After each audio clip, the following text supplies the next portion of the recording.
अगर आप 12th board exam दे रहे हैं इस बार सीबीएसई से, तो यह वीडियो आपके लिए बहुत बहुत इंपॉर्टेंस रखता है, क्योंकि मैं आपको केमिस्ट्री पढ़ाने वाला हूं। केमिस्ट्री का फास्ट एंड क्लियर रिवीजन करवाने वाला हूं।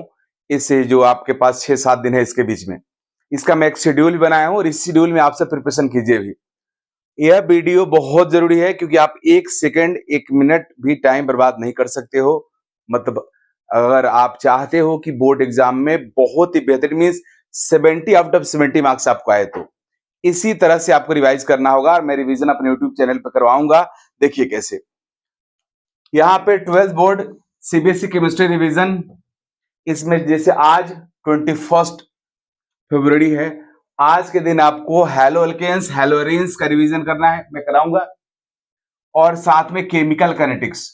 देखो जी, आपका जो सिलेबस है उसमें ऑर्गेनिक, इनऑर्गेनिक, फिजिकल तीनों सेक्शन है। तीनों का अलग अलग इंपॉर्टेंस है।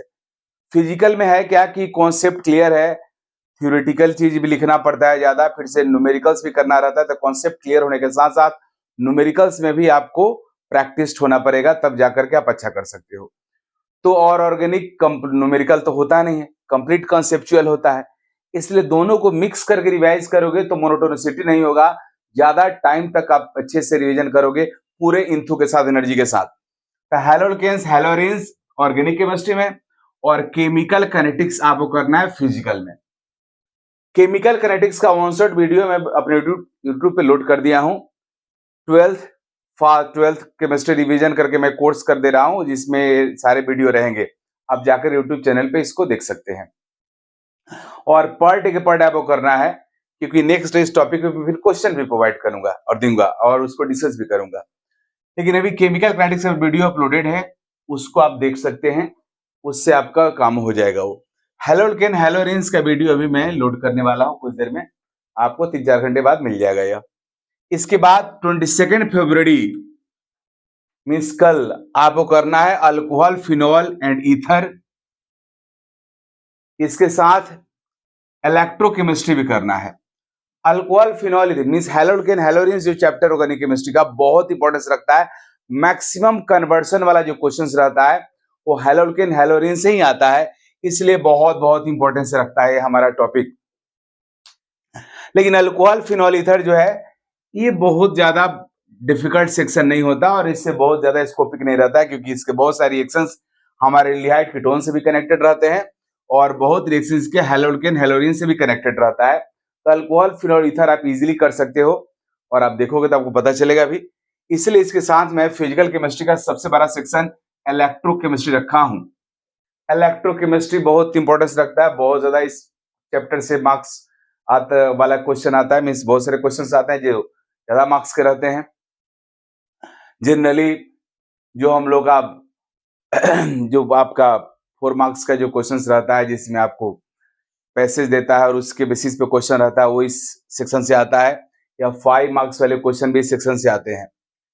उसके बाद है 23 फरवरी को मैं रखा हूं aldehyde, ketones and carboxylic acid. This is most important means VVI section of organic chemistry for 12th board exam. 12th board के लिए इससे ज्यादा इंपॉर्टेंस कोई ऑर्गेनिक का टॉपिक रखता ही नहीं है, क्योंकि इसमें सारे कॉन्सेप्ट वाले रिएक्शन है, बहुत पॉपुलर नेम्ड रिएक्शन है जो रेगुलरली एग्जाम में आते रहता है। और इस चैप्टर का कॉन्सेप्ट अगर क्लियर है तो बहुत सारे क्वेश्चंस को आप बना सकते हो, दूसरे चैप्टर वाला भी, क्योंकि इससे कनेक्टेड रहता है सब। इस दिन मैं 23 फरवरी को रखा हूं कि आप पूरा का पूरा ऑर्गेनिक केमिस्ट्री कंप्लीट कर लो सही। इसलिए साथ में मैं अमीन्स भी रख दिया हूं, क्योंकि अमीन्स बहुत बड़ा सेक्शन नहीं है। अमीन्स के कई सारे रिएक्शंस हम लोग हैलोल्केन हैलोरेंस में पढ़ लेते हैं। तो aldehyde, ketone, carboxylic acid means complete organic chemistry 23 फरवरी तक आपका कंप्लीट हो जाना चाहिए। मैं भी अपने वीडियो के थ्रू करवाऊंगा आपको।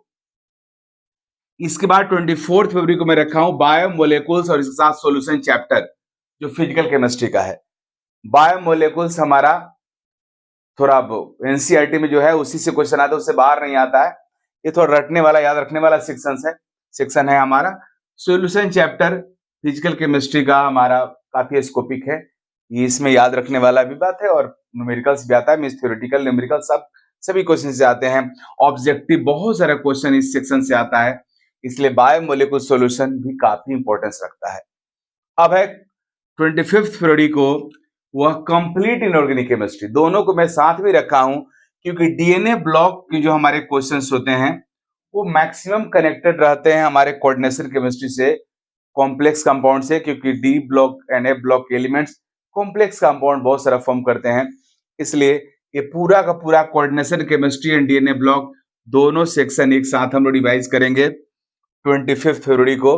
और इस दिन मैं दोनों पे वीडियो बनाऊंगा। मींस कोऑर्डिनेशन केमिस्ट्री में तो कोऑर्डिनेशन केमिस्ट्री का अलग बनाऊंगा, डीएनए का अलग बनाऊंगा, लेकिन आपको एक ही दिन में कंप्लीट इसको रिवाइज करना है और 25 फरवरी तक पूरा को पूरा रिवीजन कर लेना है। अब इस रिवीजन में मेरा वीडियो एक देखने के बाद रिवाइज आपके चैप्टर तो हो जाए क्लियर। उसके बाद अगर आप चाहते हो 100% स्कोर करना तो आप कुछ भी नहीं छोड़ सकते हो। इसलिए एनसीईआरटी बुक को भी रीडिंग मारना होगा आपको अच्छे से, और जितने भी उसमें इनटेक्स्ट के क्वेश्चन है, इनटेक्स्ट साइज सबको करना है, क्योंकि आपको पूरा का पूरा टाइम या 21 से लेकर के 27 तक आपको कंप्लीट केवल केमिस्ट्री पढ़ना है। पर डे आपको 15 आवर्स पढ़ना है, तो समझ लो 15 आवर्स में तो बहुत सारा चीज पढ़ सकते हो। एनसीईआरटी को कम से कम 10 बार आप रीडिंग मार सकते हो, दोनों ही सेक्शन, ऑर्गेनिक और इनऑर्गेनिक और फिजिकल का जो दोनों पार्ट है उस सबको। उसके बाद 26 और 27 दो दिन जो आपका बचेगा, क्योंकि 28 फरवरी सैटरडे को आपका एग्जाम है, तो ये 2 दिन में मैं आपको रिवीजन टेस्ट प्रैक्टिस कराऊंगा। और उसमें क्या होगा, एक तो आप घर पे अपना टेस्ट दोगे, वो तो आप खुद करोगे, 3 घंटे का टेस्ट, कम से कम 2-3 टेस्ट आप दोगे। लेकिन मैं क्या कराऊंगा, जितने भी एग्जिम्पलर है, एनसीईआरटी का तो क्वेश्चन हो ही जाएगा साथ में ही, एनसीईआरटी एग्जिम्पलर जो है उसके जितने भी चैप्टर्स हैं सबका क्वेश्चन मैं डिस्कस कर दूंगा, क्योंकि एग्जिम्पलर्स में जो ऑब्जेक्टिव है वही ऑब्जेक्टिव आपके एग्जाम में आता है। 60 जो 6 ऑब्जेक्टिव से सिंगल क्वेश्चन, सिंगल मार्क्स वाला जितने भी क्वेश्चन है उस सेक्शन से रहता है। साथ साथ जितना भी रीजन वाला रहता है, सर्सन रीजन या रीजन एक्सप्लेन करने वाला जो क्वेश्चन रहता है वो भी उस सेक्शन से रहता है। मींस एग्जिम्पलर के बेस्ट में ही रहता है। इसलिए एनसीईआरटी एग्जिम्पलर के क्वेश्चन कर लोगे तो 100% मार्क्स आएगा। हाँ, लेकिन हाँ, इसके साथ एक और बात मैं बताऊंगा, फिजिकल और इनऑर्गेनिक केमिस्ट्री में एनसीईआरटी से बाहर नहीं आता है, बट ऑर्गेनिक केमिस्ट्री में चीजें एनसीईआरटी से बाहर भी आता है। क्यों? क्योंकि ऑर्गेनिक केमिस्ट्री आपका 11-12 दोनों आपस में कनेक्टेड रहता है, इसलिए बेसिक कॉन्सेप्ट भी क्लियर आपका होना चाहिए अगर आप चाहते हो 100% मार्क्स स्कोर करना केमिस्ट्री में, तो क्योंकि बेहद आसान है।